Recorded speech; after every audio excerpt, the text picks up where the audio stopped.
Hello दोस्तों, कैसे हैं आप सब। उम्मीद करते हैं कि अच्छे होंगे। दोस्तों, जैसा कि थंबनेल पे लिखे हैं कि ब्लैक पेस्टेड आईसी को निकालने का सही प्रोसेस क्या है, सही तरीका क्या है।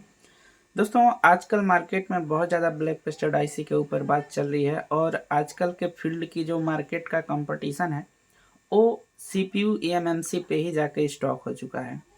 क्योंकि दोस्तों, आजकल जिस हिसाब से प्रॉब्लम आ रहे हैं तो CPU eMMC से रिलेटेड ही 90% केस में फ़ोन आ रहा है। बाकी 10% मान लीजिए कि सॉर्टिंग वगैरह पे आए, लेकिन अधिकतर जो फॉल्ट देखा जा रहा है वो UFS, eMMC और CPU से ही आ रहा है। इसलिए आज के मार्केट में आपको eMMC, CPU, UFS पे काम करना सीखने आना चाहिए। हैंड स्किल आपकी अच्छी हो तो सॉफ्टवेयर कोर्स भी आप कर सकते हैं। सबसे पहले ज़रूरी है हैंड स्किल, हालांकि सॉफ्टवेयर कोर्स भी बहुत ज़रूरी है, जिसकी वजह से अगर आपके पास हैंड स्किल अच्छी है तो आजकल जिस तरीके के फ़ोन आ रहा है ना, जैसे कि ऑटो पोर्ट बन रहा है, तो ऑटो पोर्ट बनने में सॉफ्टवेयर फ्लैशिंग ना करके अगर आप UFS या eMMC को रिवॉल्व करते हैं या CPU को रिवॉल्व करते हैं तो हमारा ऑटो पोर्ट सही हो जाता है, फ़ोन ऑन हो जाता है। कई बार ऐसे केस में हमने वीडियो भी डाला है और कई बार ऐसे केस में देखे भी हैं। तो आज अगर बहुत ज़्यादा ब्लैक पेस्टेड है तो उस आईसी को किस तरीके से उठाना है, कैसे निकालना है, उसी के ऊपर प्रॉपर बात करेंगे, जिससे हमारे जितने भी नए व्यूवर या फिर जितने भी हमारे ओल्ड व्यूवर भी हैं वो देखें और समझ सकें। दोस्तों, मैं यूट्यूब पे ध्यान नहीं दे पा रहा हूँ, इसमें हमारी ही गलती है। आपके ऊपर ध्यान मुझे देना चाहिए और मैं इस तरीके का वीडियो अब बनाऊँगा कि जो नए बेसिक लेवल से स्टार्ट करने वाले हैं, नए लोग हैं जो मोबाइल रिपेयरिंग फील्ड के नई दुनिया में जुड़ने वाले हैं, तो उनके लिए हमारे वीडियो हेल्पफुल हो। देखिए दोस्तों, ये हम आ गए हैं पीसी पे और ये वीडियो हमारा 2x पे प्ले हो रहा है। इसलिए मैं आपको बता देता हूँ कि 2x पे प्ले हो रहा है और ये वीडियो अगर आप अच्छे से किसी भी फ़ोन पे वर्क करेंगे CPU प्लस eMMC का, तो 40 से 50 मिनट का बहुत ही आराम से समय लग जाता है।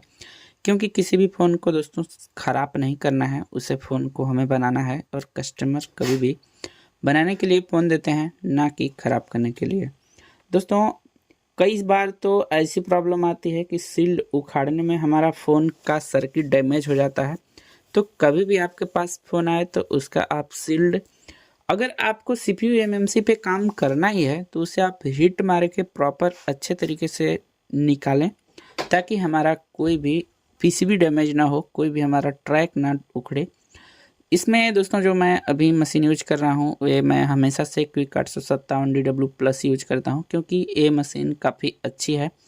और मेरे ख्याल से जब मशीन अच्छी है तो टूल को अपग्रेड करके पैसा खर्च करने से कोई फ़ायदा नहीं है, बल्कि एक ही काम को आप इतना बार कर लीजिए कि आपका काम अच्छे से होने लगे। एक ही मशीन से काम करने में इतना आपको अनुभव हो जाएगा कि दूसरा मशीन खरीदने की ज़रूरत ही नहीं पड़ेगा।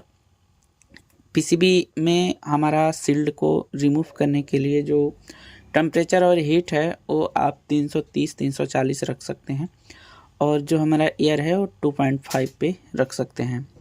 देखिए दोस्तों, इस तरीके का आपको एक प्रॉपर ब्लेड ले लेना है, पतला ब्लेड, जिससे कि हमारा ग्लू कटिंग हो जाए और पतला ब्लेड हो। अगर मोटा ब्लेड होगा तो उससे हमारा साइड में लगे हुए रजिस्टर भी निकल सकते हैं। आपको इस तरीके से उसे अच्छे से, जो हमारा अभी हीट रहेगा ग्लू कटिंग के समय, वो आप 300 का हीट रख सकते हैं। 300 के हीट पे निकल जाएगा बहुत ही आराम से। और आपको उतना ही हीट लगाना है जितना हमारा ग्लू ही निकले। पीसीबी मदरबोर्ड गर्म नहीं होना चाहिए। अगर मदरबोर्ड गर्म हुआ, पीसीबी हमारी हीटअप की, तो हमारा साइड का ग्लू के साथ में हमारा जो कंपोनेंट है वो भी निकल जाएगा। कैपेसिटर या रजिस्टर, कुछ भी जो भी लगा है साइड में वो निकल जाएगा। आप अच्छे से देखिए, क्योंकि आप देख सकते हैं जो मैं अभी यहाँ पे ग्लू कटिंग कर रहा हूँ वो इतना ही हीट मार रहा हूँ जितना कि हमारा सिर्फ ग्लू ही हीट हो। पीसीबी या फिर कंपोनेंट मैं गर्म करने ही नहीं दे रहा हूँ। अगर आपको लगे कि नहीं हमारा गर्म हो रहा है पीसीबी के साथ कंपोनेंट भी, तो हीट देना बंद कर दीजिए। जैसा कि आप देखिए, मैं बार बार ब्लोअर को पीसीबी पे ले आता हूँ और थोड़ा सा हीट होता है फिर मैं साइड कर देता हूँ, क्योंकि मुझे पीसीबी को हीट ही नहीं करना है। आई होप दोस्तों, मैं उम्मीद करूँगा कि आप जो भी इस वीडियो को देखेंगे आप में से वे प्रॉपर तरीके से आईसी को रिवॉल्ट करना या फिर उसे सही करना, अगर फ़ोन आपके पास ब्लैक पेस्टेड है, वाइट पेस्टेड है, किसी भी तरीके का विदाउट पेस्टेड है, तो आप प्रॉपर तरीके से सीख पाएंगे। देखिए जैसे कि यहाँ पे हमारा एक कंपोनेंट है, कैपेसिटर है, उस कैपेसिटर के ग्लू को मैंने कितने आसानी से हटा दिया। और यहाँ पे देखिए रजिस्टर है, रजिस्टर का ग्लू किस तरीके से मैंने कटिंग किया। अब हम आते हैं इस साइड में। देखिए दोस्तों, साइड में कितना सारा हमारा फुल ब्लैक पेस्टेड है और कितना ज़्यादा ग्लू लगा हुआ है। और देखिए इस तरीके का जब ग्लू हो तो हमें हीट उतना ही मानना है जितना कि हमारा ग्लू गर्म हो, बोर्ड गर्म ना हो। अगर बोर्ड गर्म हुआ तो कंपोनेंट निकल जाएगा ग्लू काटते ही समय। हीट हो जाए तुरंत आप ब्लोअर को साइड कर दीजिए, हीट हो जाए तुरंत ब्लोअर को साइड कर दीजिए। इस तरीके से काटते काटते आप अच्छे से निकाल पाइएगा। और आप ध्यान दीजिएगा कि अगर आपका कोई भी कंपोनेंट या इस तरीके का कुछ भी हिल डुल जाए तो आप तुरंत उसी टाइम उसे लगा दें, क्योंकि आप बाद में भूल सकते हैं या वो कंपोनेंट इधर का उधर हो सकता है, आपके बोर्ड में प्रॉब्लम हो सकती है। इसलिए आप इस चीज़ का विशेष ध्यान रखें। अगर एक आध कैपेसिटर वगैरह आपका ख़राब हो जाए तो कोई इशू नहीं है, लेकिन अगर आपका रजिस्टर निकल जाए तो एक रजिस्टर पूरा फ़ोन को डेड कर सकता है, इतना आप ध्यान रखिएगा।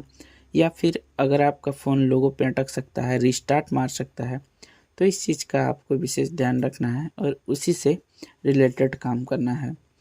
देखिए दोस्तों, एक तरफ का मैंने ग्लू को कटिंग कर लिया। आप पीसीबी को अपने अकॉर्डिंग आप घुमा फिरा के ऐसे डायरेक्शन में ले जाके अच्छे से काम कीजिए, कोई इशू नहीं है। 10 मिनट टाइम लग जाए, लेकिन हमारा फ़ोन या पीसीबी या आईसी ख़राब या डैमेज नहीं होना चाहिए।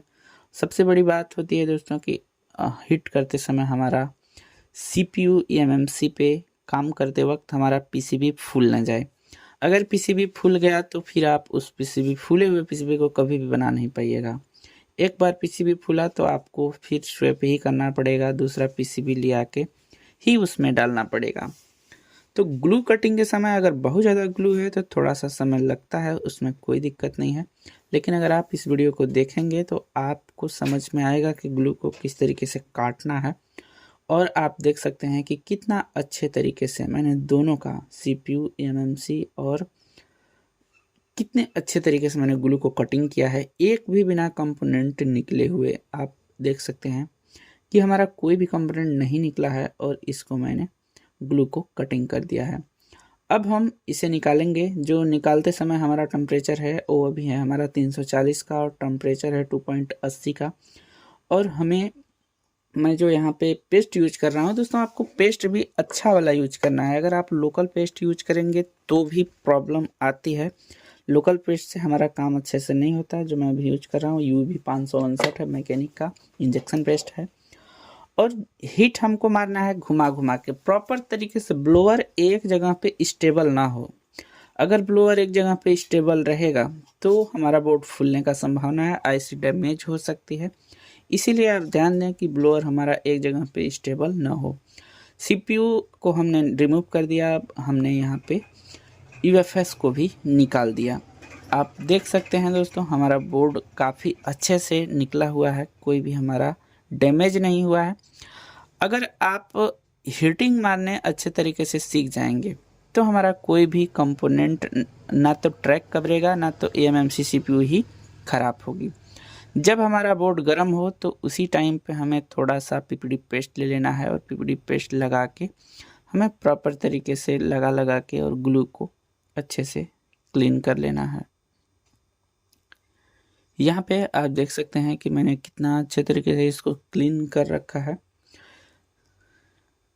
दोस्तों, ये वीडियो पूरा स्टेप बाय स्टेप बताने का यही उम्मीद है, यही मकसद है कि आप में से कोई भी भाई अगर नहीं जान रहे हैं वो काम करने, तो वे सीख जाएं इसे देख करके और वे अपना काम करें अच्छे से।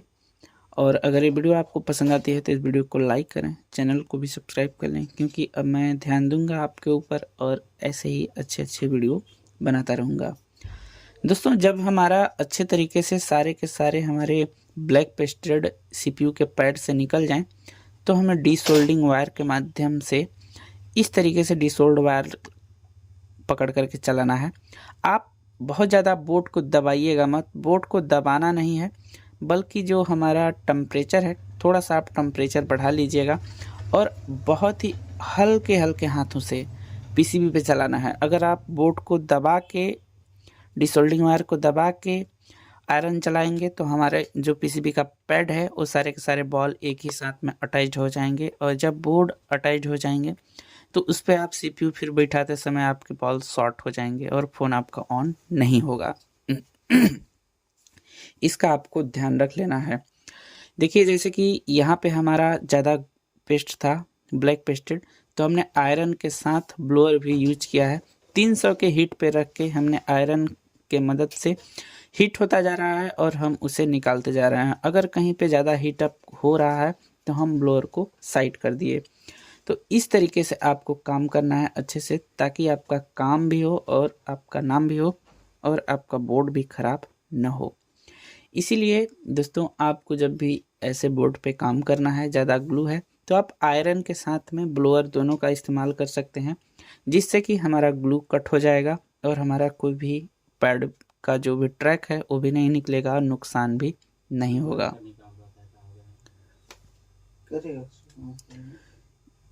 यहाँ पे आप देख सकते हैं कि हमने कितना अच्छे तरीके से इसका क्लीनिंग कर दिया है।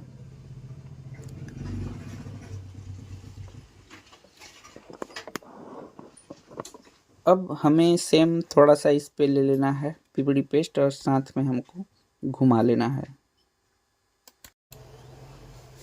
दोस्तों जब हमारा अच्छे तरीके से, जैसे हमने सीपीयू के पैड को क्लीन किया था, सेम उसी तरीके से हमें ध्यान देना है कि एक भी बॉल हमारा काला ना दिखे। सारे के सारे हमारे जितने भी बॉल हैं हमारे वाइट दिखने लगे।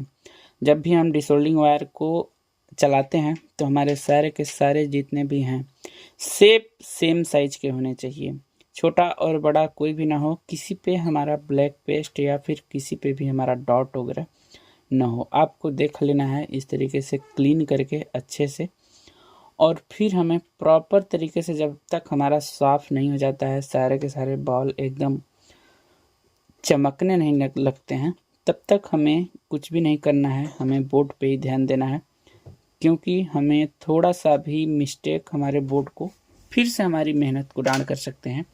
देखिए दोस्तों, इतना मेहनत करने के बाद कितना अच्छे से हमारा बोर्ड क्लीन हो गया है और कितना अच्छे तरीके से सारे के सारे बॉल्स हमारे रेडी हो चुके हैं। कोई भी हमारा ना तो पिंडे में जुआ है, ना तो ग्लू लगा हुआ है, सब के सब हमारे अच्छे तरीके से काम हो चुके हैं। जब भी आप काम करें अपने पीसीबी पे तो इसी तरीके से आपका भी काम हो तो सही है। अगर उसमें कोई भी हमारा ब्लैक ग्लू या फिर कोई भी बॉल हमारी अच्छे तरीके से क्लीन नहीं हुई है तो उसे आप प्रॉपर तरीके से क्लीन कर लें अच्छे से, तभी आप आगे सीपीयू पे काम करें।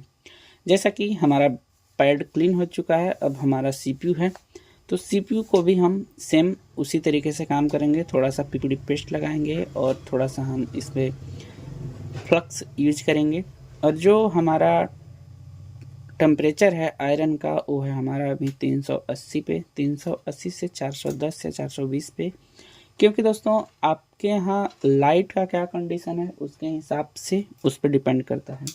अगर लो लाइट है तो आप वहाँ पे टेम्परेचर बढ़ा सकते हैं, अगर अच्छी लाइट है तो 250, 270, 80 पे भी काम बढ़िया हो जाता है। तो जब आपके यहाँ खुद से काम करेंगे तो आपको समझ में आने लगेगा कि किस तरीके से काम को करना है। देखिए दोस्तों, जैसे कि आप अच्छे से अगर देखेंगे तो आपको दिखाई दे रहा होगा कि इस आईसी पे कहीं कहीं हमारा ब्लैक डॉट है और कहीं कहीं पे हमारा वाइट है। तो जहाँ जहाँ पे ब्लैक है हमें पीपीडी पेस्ट लगा के उसको वाइट करना है। अगर वो वाइट नहीं रहा तो वहाँ पे हमारा अच्छे तरीके से बॉल बनेगा ही नहीं, और बनेगा नहीं तो प्रॉपर कनेक्टिविटी नहीं रहेगी, और अगर प्रॉपर कनेक्टिविटी नहीं रही तो हमारे फ़ोन ही हो सकता है हमारा ऑन ना हो, और अगर फ़ोन हमारा ऑन भी हो जाए तो टच प्रॉब्लम हो जाए या फिर रीस्टार्ट करे, क्योंकि अगर प्रॉपर कनेक्टिविटी ना हो तो हमारा रीस्टार्ट मारने लगता है। हमारा जब कंप्लीट वो हो जाए तो हमें फाइनल डिसोल्डिंग वायर को टच करना है, और धीरे धीरे से हमें जिस तरीके से हमने पैड को क्लीन किया था उसी तरीके से हम इसको भी क्लीन कर देंगे। दोस्तों वीडियो बनाने में बहुत मेहनत लगता है, इसलिए आपसे रिक्वेस्ट है कि ये वीडियो आपके अगर लायक है तो इस वीडियो को एक लाइक कर दें और सब्सक्राइब कर लें ज़रूरत हो तो। अगर नहीं तो आप सिर्फ एक लाइक करके और हमारा हौसला बढ़ा सकते हैं। बाकी लाइक करने में कोई भी पैसा वगैरह नहीं लगता, तो इस चीज़ का आप ध्यान दें। देखिए दोस्तों हमारा यूएफएस आ गया और इसको भी हमें क्लीन करना है। इस पे ज़्यादा हमारा पेस्ट नहीं लगा हुआ है ब्लैक पेस्ट, क्योंकि ब्लैक पेस्ट सिर्फ उसी में लगा था पैड में इसके सारे के सारे। और अगर ब्लैक पेस्ट नहीं भी लगा है तो भी आपको पीपीडी पेस्ट यहाँ पे लगाना ही है, क्योंकि पीपीडी पेस्ट लगाने से हमारा टेम्परेचर लो हो जाता है।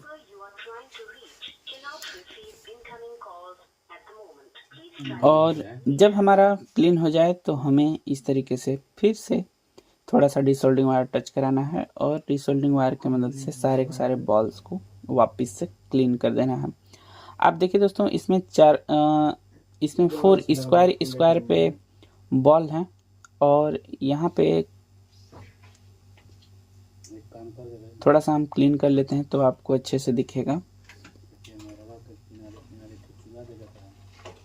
यहाँ पे देखिए दोस्तों जो हमारे 4 कोने के हैं, कुछ तो हमारे जो गोले गोले बॉल्स हैं वो तो ठीक हैं, लेकिन जहाँ जहाँ पे हमारा 4 कोने का बॉल्स हैं उसको हमें किसी तरीके से सेपरेट कर देना है। जैसे कि हमें यूवी ग्लू लगा देना है। अगर आपके पास BGA 297 की प्रॉपर स्टेंसिल्स है तो आप उसे न लगाएं। अगर प्रॉपर स्टेंसिल्स नहीं है तो वहाँ पे आपको लगा देना है, यूवी ग्लू लगा देना है। क्योंकि मेरे पास नहीं है तो हम यहाँ पे यूवी ग्लू यहाँ पे लगाते हैं।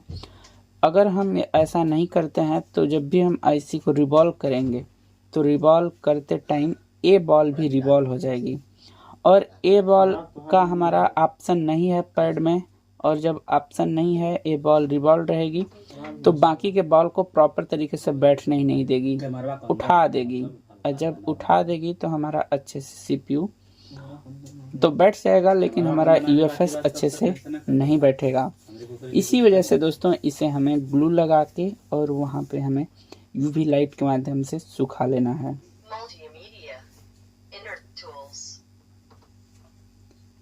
अब हम डायरेक्ट रिवॉल्विंग करेंगे। सीपीयू को फर्स्ट रिवॉल्व करेंगे जब तक कि वो हमारा सूख रहा है। देखिए दोस्तों हमारा जो सीपीयू है वो बहुत ही अच्छे तरीके से क्लीन हो चुका है। अब हम इसे यूनिवर्सल स्टेंसिल्स ही मैं अधिकतर यूज करता हूँ, तो हम यूनिवर्सल स्टेंसिल्स में ही इसे रिवॉल्विंग भी करेंगे।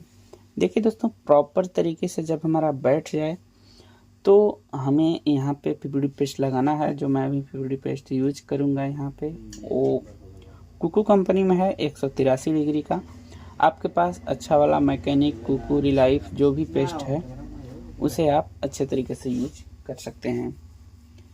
यहाँ पे देखिए दोस्तों अगर पीपीडी पेस्ट लगाते समय आपकी स्टेंसिल्स हिल जाती है तो आप उसे दोबारा अच्छे तरीके से बैठा के ही पीपीडी पेस्ट वहाँ पे लगाइएगा।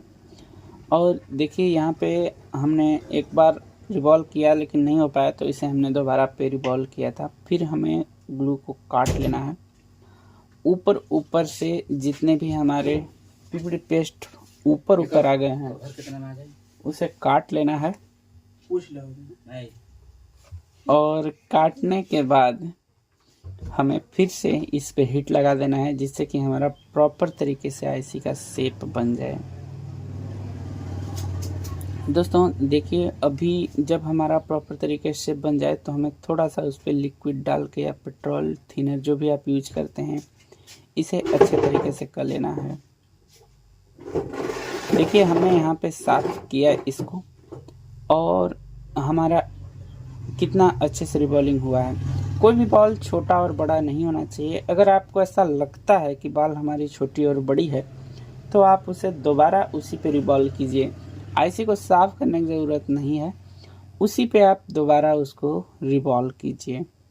जैसा कि देखिए यहाँ पे हमारा सारा का सारा बॉल्स अच्छे से क्लीन हो गया है, तो हम इस पे थोड़ा सा फ्लक्स लगा के और हीट दे देंगे ताकि सारे के सारे बॉल्स अपने प्रॉपर शेप ले लें और गोलाकार में हो जाएं। इसके बाद हम चेक करेंगे कि कोई भी बॉल हमारा टच वगैरह तो नहीं है, लेकिन देखिए हमारे प्रॉपर सारे के सारे बॉल्स लगे हुए हैं और अच्छे से हैं। इसके बाद दोस्तों हम बारी है हमारा यूएफएस रिवॉल्व करने का। देखिए हमने जो ग्लू लगाया था इस पे, यूवी ग्लू, वो हमारा प्रॉपर तरीके से लग गया है। और जब हम इसे रिवॉल्व करेंगे तो हमारा वही बॉल रिवॉल्विंग होगा जिसकी हमें रिक्वायर है, और जो बॉल की रिक्वायर नहीं है वो बॉल हमारा रिवॉल्विंग नहीं होगा। ऐसे अगर आपके पास प्रॉपर स्टेंसिल्स है तो कोई दिक्कत नहीं है, लेकिन BJ 297 की हमारे पास प्रॉपर स्टेंसिल नहीं थी। तो अगर स्टेंसिल नहीं है तो आपको इस तरीके से काम करना है, अगर है तो कोई दिक्कत ही नहीं है, आप जैसे चाहें वैसे काम कर सकते हैं। देखिए दोस्तों, आप यहाँ से लगा लें PPT पेस्ट अच्छे से। लगाने के बाद उसको काट लें और फिर हम हिट लगा देंगे। हिट लगाते ही हमारा प्रॉब्लम नहीं दोस्तों, हिट लगाते ही हमारी IC रिवॉल्व हो जाएगी। और देखिए यहाँ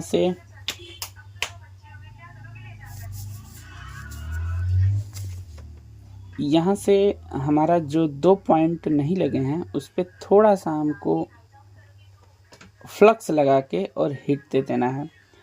इसके बाद दोस्तों हमारे इसमें फंसे हुए जितने भी होते हैं ना छोटे छोटे यूनिवर्सल इंटेंशन में, यहाँ से हमें यहाँ से करके और उसी पर से बॉल्स को उठा के हमें रख देना है। रखने के बाद हम हिट लगा देंगे तो हमारी वो प्रॉपर तरीके से हो जाएगी। तो 1-2 बॉल अगर नहीं पे बैठता है तो आप वहाँ पे उसे अपने से भी रिवॉल्विंग कर सकते हैं, कोई दिक्कत नहीं है। बॉल को एक साथ बैठा के कर सकते हैं। देखिए हमारा प्रॉपर तरीके से रिवॉल्व हो गया है। अब हम फाइनल इसको सेटअप करेंगे और बोर्ड में हम फिक्स करेंगे। वीडियो को हमने देखिए दोस्तों ज़्यादा कटिंग इधर उधर का नहीं किया है ताकि आपको अच्छे से समझ में आए। हाँ, थोड़ा बहुत 20-25 मिनट का वीडियो बन जाएगा, ये मुझे पता है। देखिए हमें थोड़ा सा इस पर पेस्ट लगा लेना है और पेस्ट लगाने के बाद चारों तरफ से इसे फैला देना है अपने उंगलियों से, और IC का डायरेक्शन देख के हमें बैठाना है। आप उल्टा IC का डायरेक्शन में ना बैठाएं।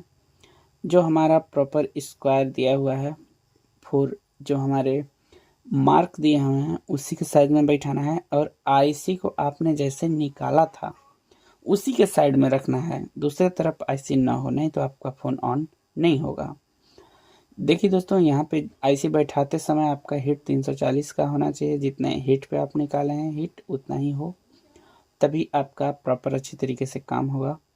और यहाँ पे थोड़ी सी IC बैठने के बाद हमें हल्का हल्का सा पेस्ट लगा लेना है ताकि हमारा प्रॉपर तरीके से पेस्ट चला जाए।